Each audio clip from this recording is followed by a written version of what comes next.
Perkenalkan, nama saya Rafli Ramadan dengan NIM 02011138232837. Kenalkan, nama saya Ahmad Rafi dengan NIM 02011138232835. Nama saya Hairan Iksani dengan NIM 02011138232849.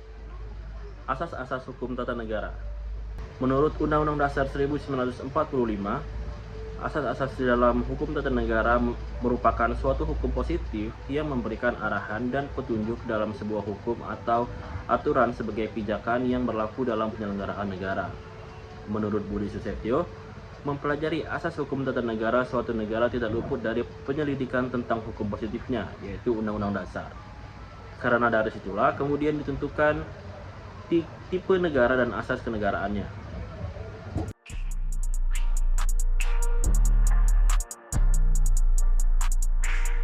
Yang pertama, saya akan menjelaskan tentang asas Pancasila. Pancasila merupakan falsafah bangsa dan juga ideologi yang melekat erat di dalam negara Indonesia. Dalam bidang hukum, Pancasila merupakan sumber hukum material, karena setiap isi peraturan perundang-undangan tidak boleh bertentangan dengannya, dan jika hal itu terjadi, maka peraturan tersebut harus segera dicabut. Pancasila sebagai asas hukum tata negara dapat dilihat dalam pembukaan Undang-Undang Dasar 1945.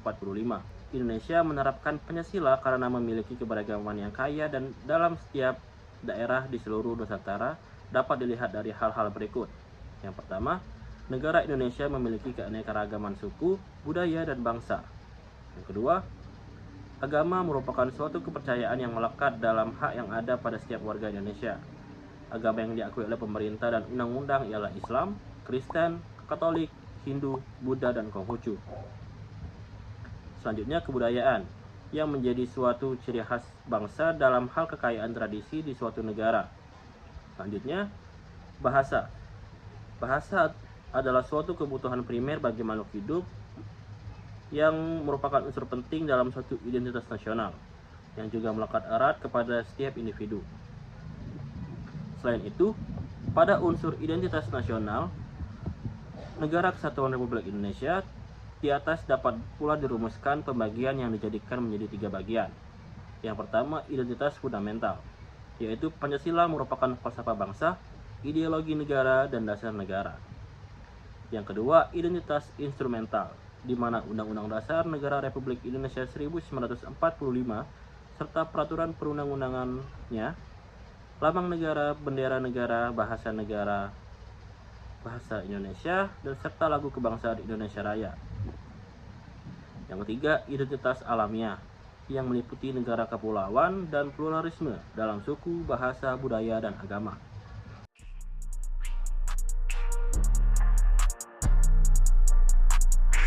Itu asas negara hukum.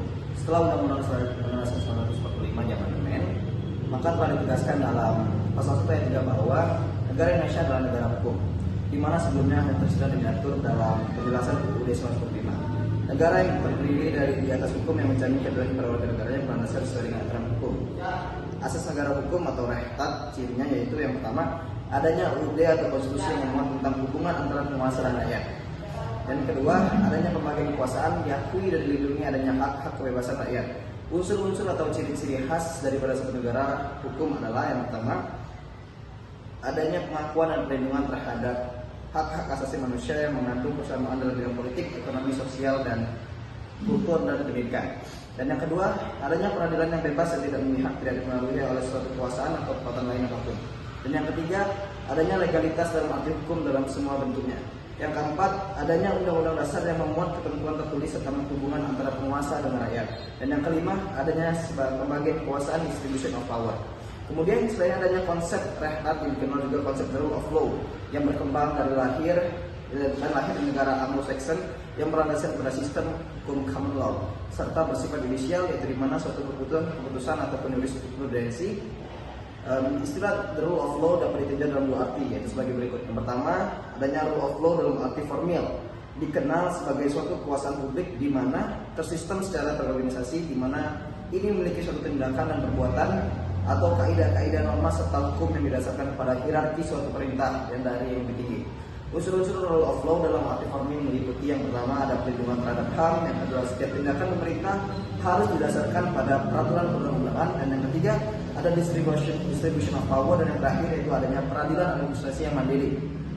Kemudian yang kedua, rule of law dalam arti materi merupakan dialogis yang mencakup suatu ukuran terhadap hukum baik dalam hukum dan hukum tidak baik, di mana meliputi yang pertama adanya kesadaran ketaatan warga masyarakat terhadap kaidah-kaidah hukum yang ditetapkan oleh yang berwenang. Kemudian yang kedua, negara berkewajiban menjamin tercapainya suatu keadilan sosial dan kebebasan, penghargaan kemerdekaan yang wajar terhadap martabat manusia. Kemudian ada yang ketiga, yaitu bahwa kaidah-kaidah tersebut harus selaras dengan HAM.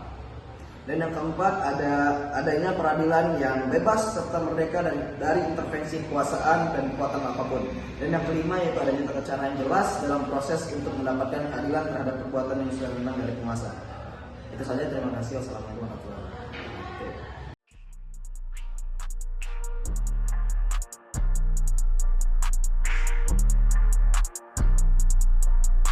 Selanjutnya, asas kedaulatan rakyat dan demokrasi. Prinsip utama asas kedaulatan ialah persatuan dan kesatuan yang tertuang dalam suatu implementasi pada partisipasi berbangsa dan bernegara.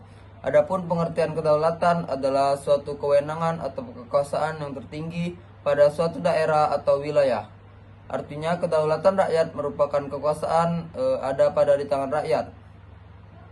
Maka dalam suatu pemerintahan melaksanakan tugasnya harus sesuai dengan keinginan masyarakat keseluruhan. Asas kedaulatan rakyat dan demokrasi bertujuan agar setiap tindakan atau kebijakan pemerintah harus berdasarkan dengan kemauan rakyat dan dapat dipertanggungjawabkan kepada rakyat melalui wakil-wakilnya sesuai dengan hukum.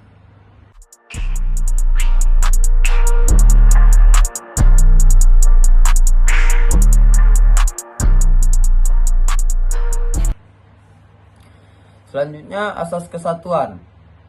Pasal 1 ayat 1 Undang-Undang Dasar 1945 menyatakan bahwa negara Indonesia sebagai suatu negara kesatuan yang berbentuk republik.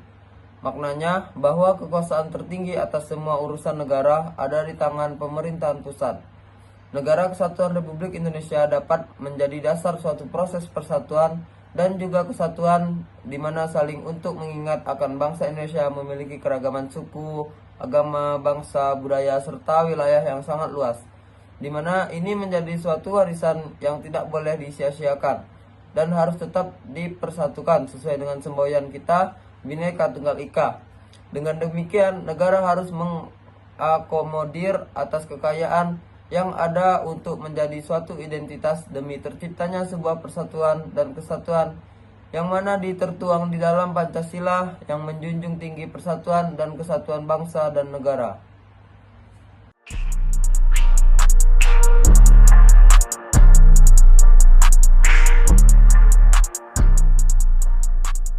Kali ini saya akan menjelaskan tentang asas pembagian kekuasaan dan check balance.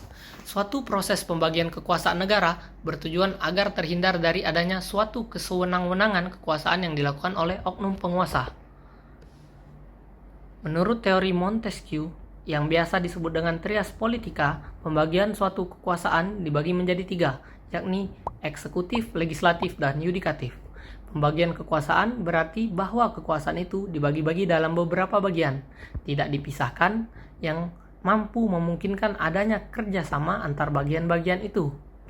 Tujuannya agar tindakan sewenang-wenang dari raja dapat dihindari dan kebebasan hak-hak rakyat dapat terjamin. Dengan demikian, Undang-Undang Dasar 1945 tidak menganut pemisahan kekuasaan negara, seperti yang dikemukakan oleh John Locke dan Montesquieu. Akan tetapi, UUD 1945 membagi kekuasaan negara dalam lembaga-lembaga tinggi negara dan mengatur pula hubungan timbal balik antar lembaga tinggi negara tersebut. Terima kasih.